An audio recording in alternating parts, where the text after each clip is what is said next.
मित्रों नमस्कार। हम आपके लिए बड़ी सोच का बड़ा जादू प्रस्तुत कर रहे हैं और इसमें टॉपिक चल रहा है बहाना साइटिस का इलाज कराइए।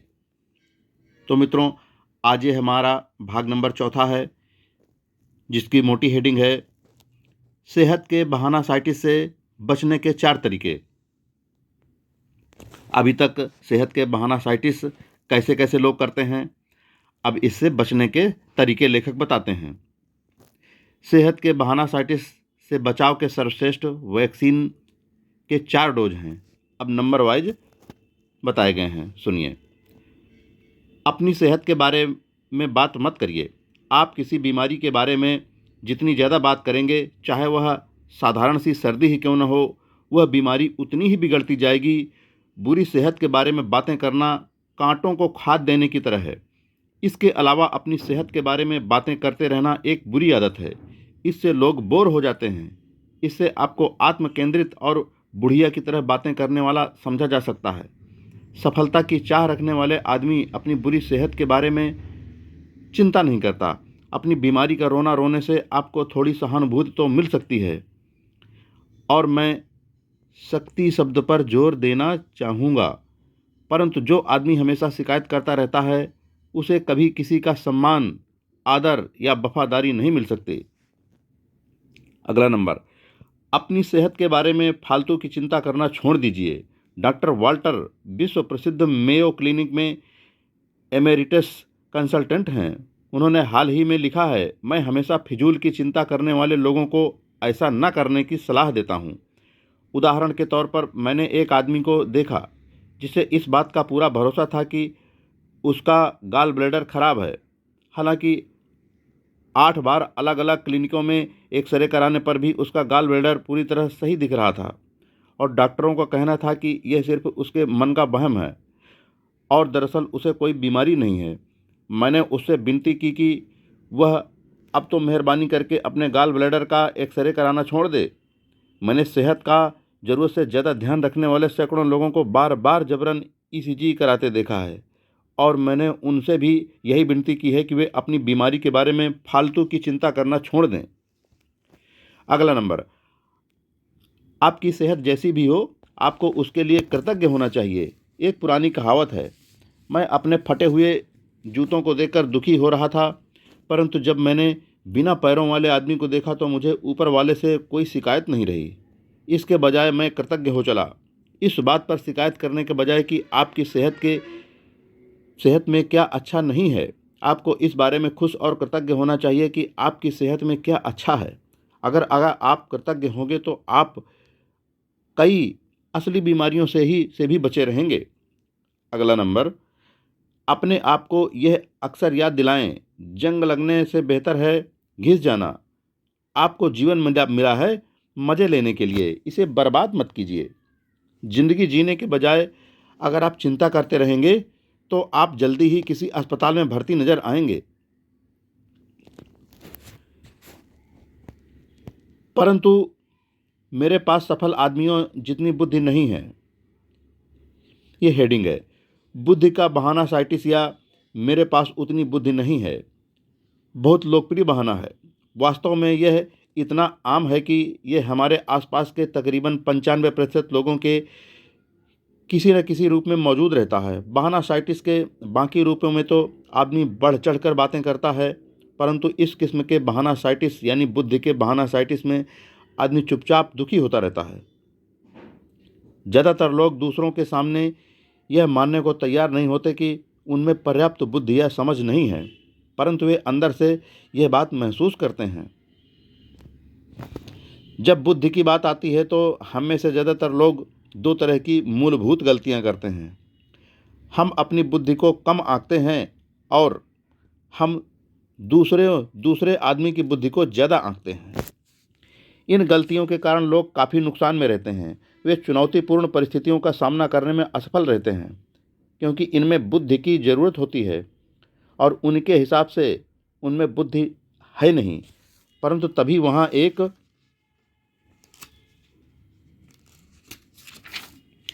ऐसा आदमी आता है जो बुद्धि के बारे में जरा भी विचार नहीं करता और उसे वह काम मिल जाता है। दरअसल महत्व इस बात का नहीं है कि आप में कितनी बुद्धि है, बल्कि इस बात का है कि जो आपके पास है, आप उसका किस तरह उपयोग करते हैं। आपकी बुद्धि की मात्रा से ज़्यादा महत्वपूर्ण है वह चिंतन या वह नज़रिया जो आपकी बुद्धि को दिशा दिखा रहा है। मुझे इस बात को दोहराने दें, क्योंकि यह बहुत ही महत्वपूर्ण है। आपकी बुद्धि की मात्रा में आपकी बुद्धि की मात्रा से ज़्यादा महत्वपूर्ण है वह चिंतन या नज़रिया जो आपकी बुद्धि को दिशा दिखा रहा है।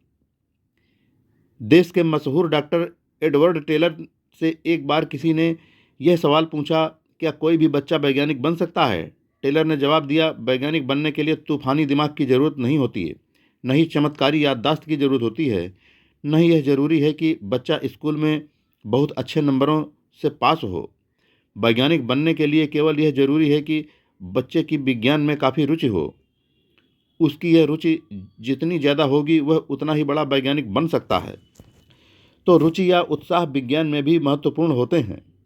अगर 100 IQ वाले किसी आदमी का रवैया सकारात्मक, आशावादी और सहयोगात्मक है, तो वह उस आदमी से ज़्यादा पैसा, सफलता और सम्मान हासिल करेगा जिसका IQ तो 120 है, परंतु उसका रवैया नकारात्मक, निराशावादी और असहयोगात्मक है।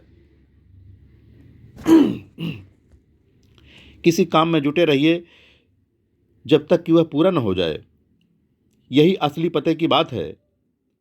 आलसी आदमी की बुद्धि किस काम की? अक्सर जुटे रहने वाला आदमी उस बुद्धिमान और प्रतिभाशाली आदमी से ज़्यादा सफल होता है जो कोई काम पूरा नहीं करता है। जुटे रहने की क्षमता ही योग्यता का 95% हिस्सा है।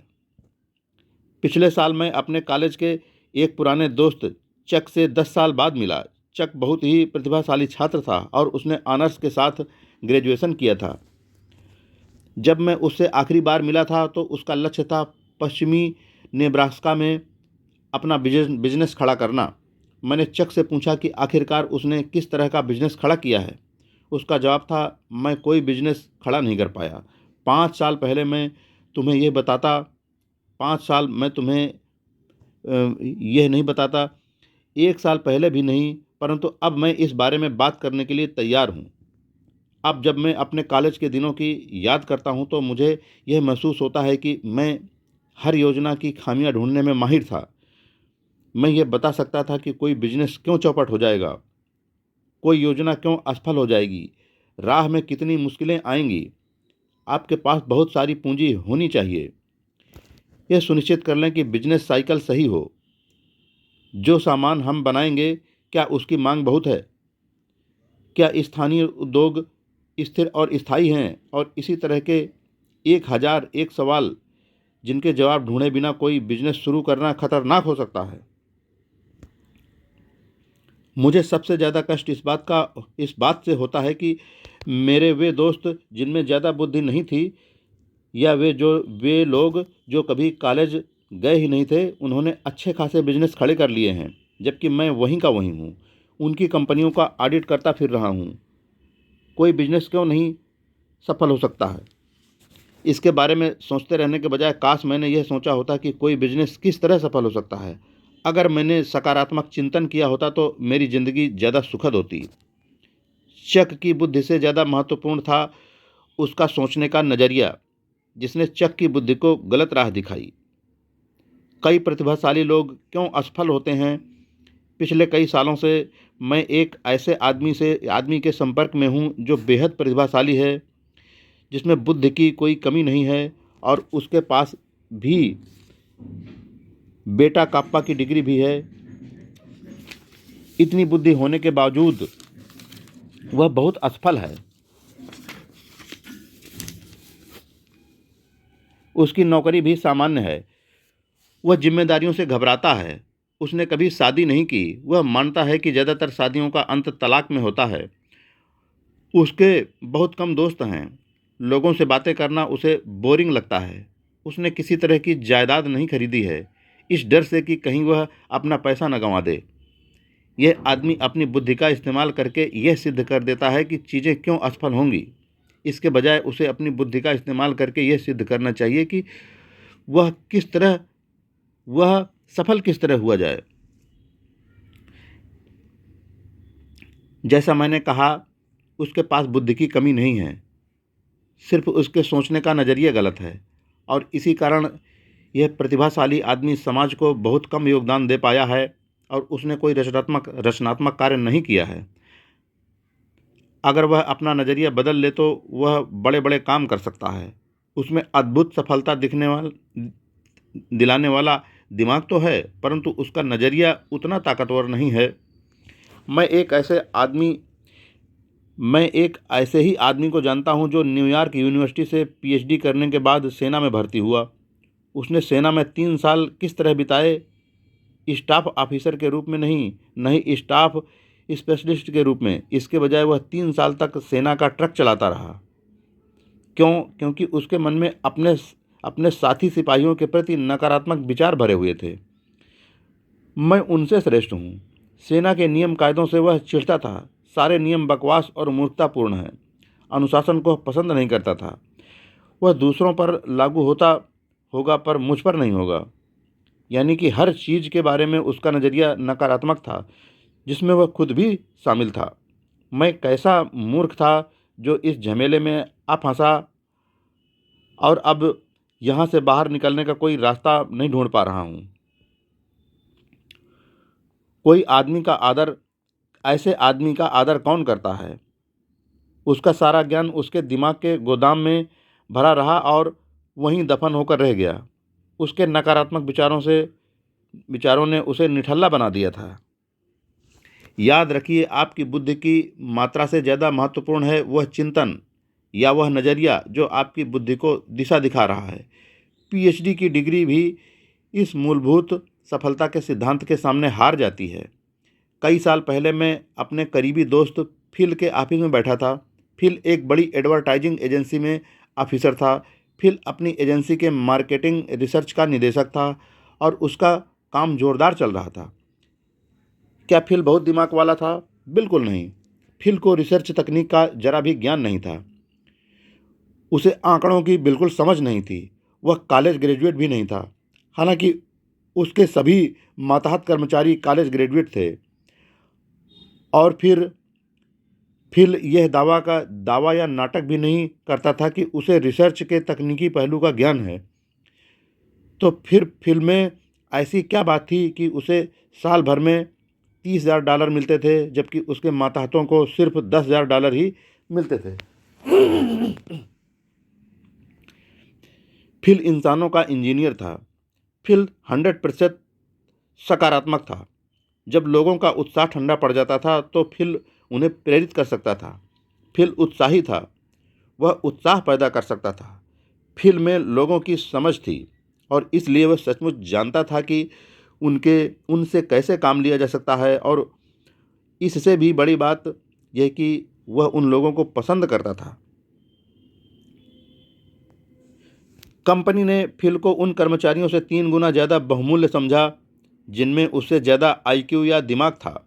और निश्चित रूप से फिल में बुद्धि तो कम थी, परंतु उसके सोचने के तरीके या नज़रिए ने उसे कंपनी के लिए इतना मूल्यवान बना दिया था। कॉलेज में दाखिल होने वाले 100 में से 50% ही ग्रेजुएट हो पाएंगे। मैं यह जानकर हैरान हुआ। इसलिए मैंने एक बड़ी यूनिवर्सिटी के डायरेक्टर ऑफ एडमिशन से इसका कारण पूछा। उन्होंने कहा, इसका कारण कम बुद्धि नहीं है।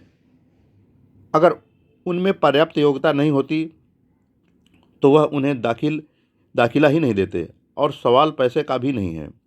आजकल जो भी अपने कॉलेज की फीस के लिए काम करने को तैयार है, उसके लिए काम की कोई कमी नहीं है। असली कारण है नज़रिया या रवैया। आपको यह जानकर ताज्जुब होगा कि कितने सारे नौजवान सिर्फ इसलिए कॉलेज छोड़ देते हैं क्योंकि उन्हें प्रोफेसर पसंद नहीं होते या उन्हें अपने विषय में मज़ा नहीं आता है या उन्हें पसंदीदा साथी नहीं मिलते। नकारात्मक नज़रिए के कारण ही कई जूनियर एग्जीक्यूटिव्स ऊंचे पदों पर नहीं पहुंच पाते। ऐसे हजारों युवा एग्जीक्यूटिव्स हैं जिनमें पर्याप्त बुद्धि तो है, परंतु उनका रवैया नकारात्मक, चिड़चिड़ा, निराशावादी और अपमानजनक है। जैसा एक एग्जीक्यूटिव ने मुझे बताया, ऐसा दुर्लभ ही है कि हम किसी युवा ऑफिसर दिमाग या बुद्धि की कमी के कारण प्रमोशन नहीं देते। लगभग हमेशा इसका कारण होता है उसका रवैया या नज़रिया। मुझे एक बीमा कंपनी ने एक रिसर्च करने को कहा। वे यह जानना चाहते थे कि उनके चोटी के 25% एजेंट 75% बीमा करने में सफल क्यों हो रहे हैं, जबकि सबसे नीचे के 25% एजेंट कुल बीमे का सिर्फ 5% बीमा ही क्यों कर पा रहे हैं। इसका कारण क्या था? हजारों फाइलों को गौर से देखा गया। इस रिसर्च में एक बात उभर कर आई कि सबसे चोटी के और सबसे निचले बीमा एजेंटों की बुद्धि में कोई खास अंतर नहीं था। उनकी सफलता में अंतर का कारण उनकी शिक्षा का अंतर भी नहीं था। बेहद सफल और बहुत असफल लोगों में जो सबसे बड़ा अंतर पाया गया वह था उनके रवैये या उनके नज़रिए का। चोटी के बीमा एजेंट चिंता कम करते थे, ज़्यादा उत्साही थे, लोगों को सचमुच पसंद करते थे। हम अपनी बुद्धि की मात्रा को तो बदल नहीं सकते, परंतु हम उस तरीके को तो बदल सकते हैं जिस तरीके से हम अपनी बुद्धि का इस्तेमाल करते हैं।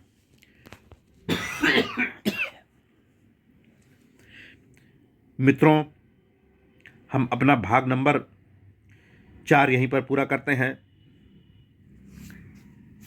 अभी बहानासाइटिस का इलाज कराइए, लेसन बड़ा है, इसलिए आगे की बात यानी ज्ञान ही शक्ति है नामक टाइटल अगले भाग में करेंगे। तब तक के लिए दोस्तों, जय हिंद।